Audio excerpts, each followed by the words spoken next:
All right, so welcome to part 2 of my Healthy Vegan Holiday Cooking Special, where I'm showing you how to make all these delicious foods. Yesterday, I showed you how to make my vegan pulled turkey, gravy, and cornbread dressing. If you didn't see that, go back and watch it. And today I'm going to show you my sides, which is my string bean casserole, my garlic and chives mash, and my cranberry sauce. All healthy vegan style. No oil, no wheat, no refined sugar, no rice. And today, I'm going to show you how to make your own.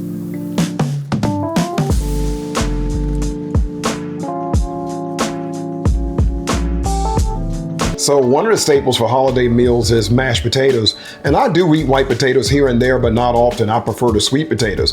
An even healthier alternative for making mashed potatoes is cauliflower. So today I'm going to show you how to make this delicious roasted garlic and chives cauliflower mash. And here are the ingredients we're going to use. I'm going to use some organic cauliflower, a little salt and pepper, some roasted garlic. I've already roasted this bulb of garlic earlier. We're going to use some fresh chives, and then we're going to use some cashew cream. And these are the ingredients that are going to make up this delicious cauliflower mash. Let's put it together.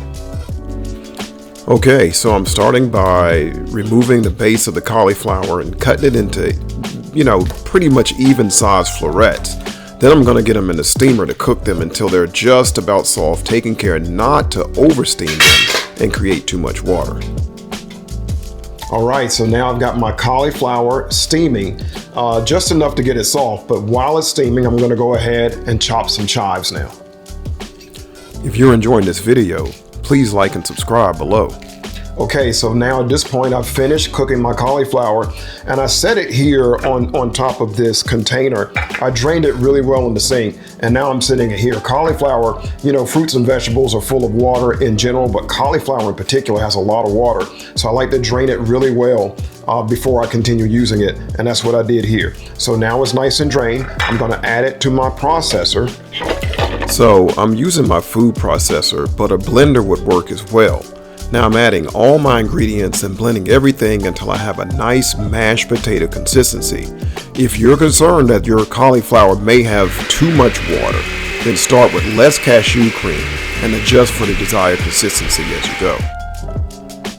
Okay, so now I've got my cauliflower processed. The consistency is perfect, just like mashed potatoes would be. And I didn't add my chives while I was processing it because I didn't want to chop the chives up. I wanted to leave them like they are. But now I'm going to go ahead and add them and then mix them in with a spoon. So I'm adding a good amount of chives because I love the flavor and the added texture. But you can adjust yours to your taste and add more or less depending on your preference. And just like that, we have our first side dish that's a perfect complement to any holiday dinner. All right, let's talk about what we're going to use to make this delicious, healthy vegan green bean casserole. Now for the base, we're going to use some fresh organic green beans. I bought these myself and already snapped them so that they're the right size.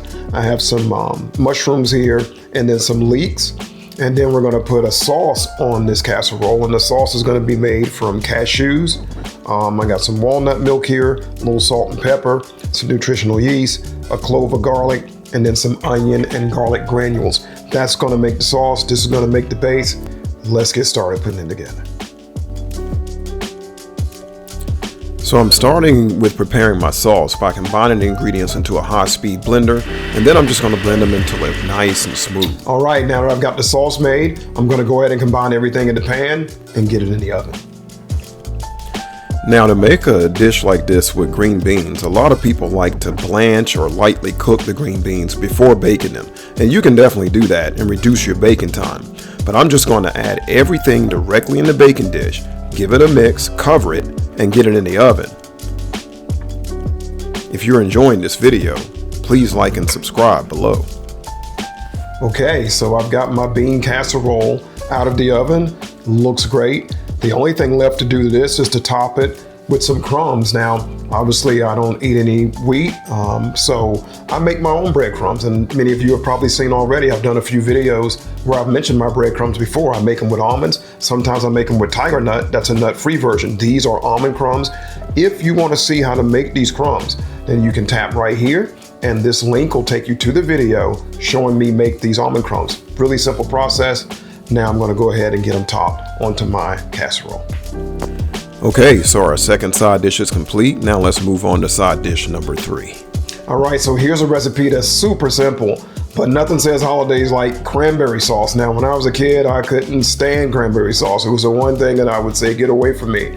But now, I love it. Cranberries are super healthy, and I'm using ingredients that are gonna make it a really nice flavor. For one thing, I'm gonna use an orange now.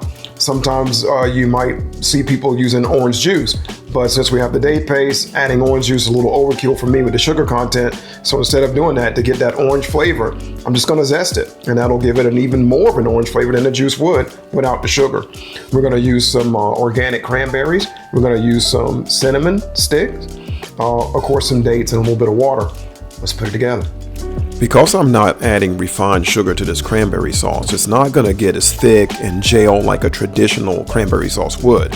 I like to leave the cranberry somewhat whole to get a little more texture and pop when I'm eating it. But if you like a creamier texture, you can take them once they're done and use an immersion blender or a regular blender to blend them to get the consistency that you desire. Okay, so I've been cooking my cranberries for about 5 minutes, not very long at all, but they're about done because they're starting to crack and starting to split. In fact, I can show you here, if you look at that, you can see where the skin is starting to pop, and that's letting me know that these are ready. So I'm going to remove them from the heat, set them aside, and then let them thicken a little bit. Let the sauce thicken on them some. Okay, and for me, they're just like I want them. But again, if you want a saucier cranberry sauce, you could always use an immersion blender like you see me doing here. All right, so that's day 2 of our holiday cooking special in the books. We made our delicious string bean casserole, our cranberry sauce, and our delicious roasted garlic and chives cauliflower mash. All 3 look great. If you didn't see yesterday's video, we did our turkey, our gravy, and our cornbread dressing. So go back and take a look at that, and make sure to stay tuned tomorrow, because tomorrow it's time for the desserts. Thanks for watching. So I've had a lot of people write me and ask me how to find the recipes to the cooking show videos like the one you just watched. If you're having trouble finding the recipe, look below the video for the word more. Tap on the word more, and you'll see the beginning of the recipe. Tap on the word more again and the full recipe will appear, and then you can begin to make your own. Thanks for watching.